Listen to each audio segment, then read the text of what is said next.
What up, guys? Welcome back. Only so many episodes left. We are almost out of time. Running out of weeks here, but I think you guys are going to like this one. This one's an absolute nerd out when it comes to football. And if you want to nerd out when it comes to football, you got to go to third down football. That's where defensive coordinators make their money, and that's where offenses have to execute to stay on the field and score points. And so in this episode, we're going to look at a few Oregon offensive third downs against this Utah defense, more specifically 5-man and 6-man protections. If that's totally new to you, don't worry. I think you're going to enjoy what I have to say. It might bring a new perspective to pass protection and passing concepts to you. So we're going to look at that. And then we're also going to look at Jason Shelley and this Utah offense. What stuck out to me? We're going to look at a previous formation I covered, that doubles tight formation. You Utah fans, you've been seeing it virtually the past 2 months. That's your guys' golden formation. This week you ran a new concept that I had never seen before that was very advantageous for Jason Shelley operating this Utah offense. And so we'll dive into both those topics in today's episode. We're going to start with a 3rd and 15 for this Oregon offense. And before I give you guys my take and my perspective on this play, I want you guys to watch how Oregon operates here. Herbert with a lot of time. Steps up. He's going to get, in an open field move, he'll get the first down. It's a great run by Justin Herbert. You're never going to complain about first down pickups, but I want to step back and paint the entire offensive schematic picture for you. Justin Herbert's going to get a very soft, too-high structure. Herbert's going to work 2 men, the circus route on the bottom of the screen to the win route or the post by the slot on the top of the screen. The corners get great depth, the safeties stay high, the linebackers drop underneath, so there's really nowhere to go, right? The coverage is extremely soft, and Herbert's forced to step up and take off and get what he can. In this scenario, he picks it up, which is great for the Ducks, but if we're being honest, this is quite fortunate for the Ducks. On this play, Justin Herbert just simply ran out of answers. And that's what happens when you elect to run 6-man protections. That's what Oregon elects to do on this play. 6 men. The 5 offensive linemen and the running back makes 6. By leaving the running back in for protection, that's one less answer you have in the pass game concept. And that's the exact point I want to highlight with this play. If you turn this pass concept into a 5-man protection instead of a 6-man protection, that would mean the running back is out in the pass game. And what route would he have? He would have some sort of flat route to the bottom of the screen. Likely it's an arrow, could be a swing pass, whatever it may be, but he's out of there. And that would stretch the defense. And more specifically, that would force Jalen Johnson, the Utah cornerback on the bottom of the screen, to not get so much depth, to not sink so far under this circus route on the bottom of the screen. He would be forced to rally up just a little bit to the running back coming out into the flat. Not a ton, right? It's 3rd and 15. I'm aware of that. But just enough to the point where if Jalen Johnson comes up, Justin Herbert might have enough room to fit in this circus route on the bottom of the screen. That right there is the trade-off on 3rd down when it comes to offensive football. Do I leave more guys in for protection? It's not enough. We need more men to help my quarterback out and not get him killed, or do I give my quarterback more answers and more options? Here, this very well could have been a coverage sack or just a cute little 4-yard run by Justin Herbert. Ended up being a big run, but I want to show you guys what could have happened, what could have played out if you allow the running back to get out in a 5-man protection. Now let's watch a play here where that exact scenario happens. The running back's able to get out, whether it's a 5-man protection or a 6-man protection, and the running back's just getting out quickly. How dangerous that can be in the passing game. In the present moment, need a 3rd and 7. And Herbert hits the cross, and there's Verdell.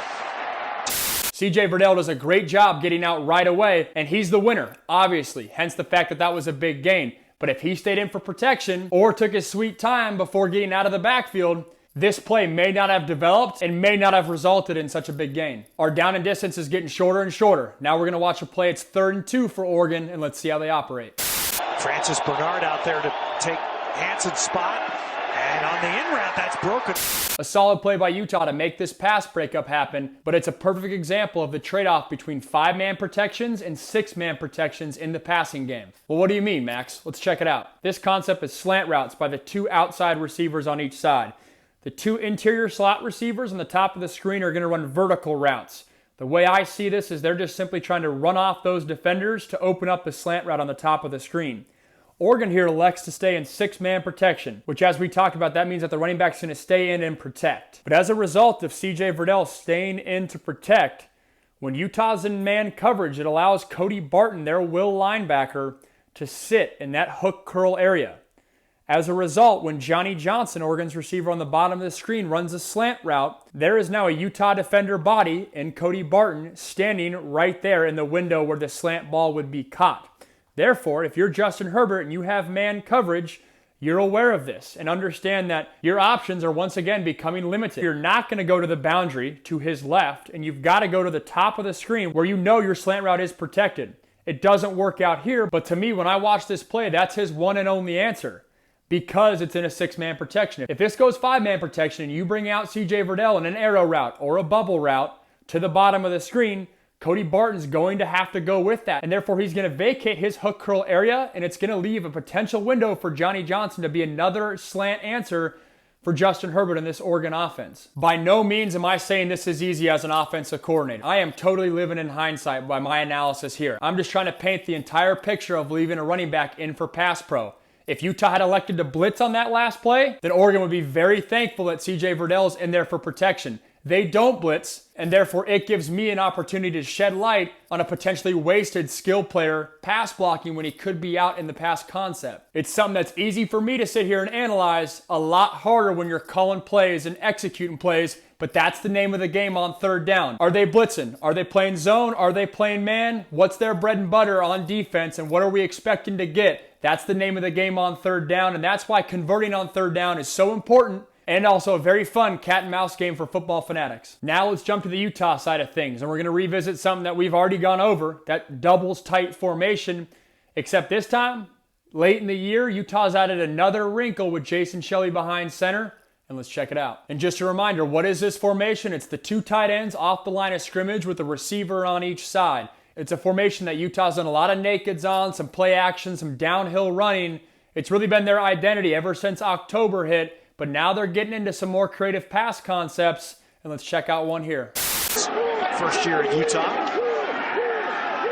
Shelley to the middle. Nice breaks put on. It's a very simple pitch and catch by Jason Shelley and Damari Simpkins. This play starts with a flash fake by Jason Shelley. This, coupled with the guard pulling, naturally forces Oregon's linebackers to step up and respect the run. This is especially the case when you're playing an offense like Utah who can really get after you in the run game. But with Oregon's linebackers and safeties stepping up, Jason Shelley is going to work the 10-yard quick dig by Damari Simpkins on the bottom of your screen to the wheel route by the tight end. It's a 2-man progression, 1 to 2, and I presume after that it's just, all right, Jason, run the ball.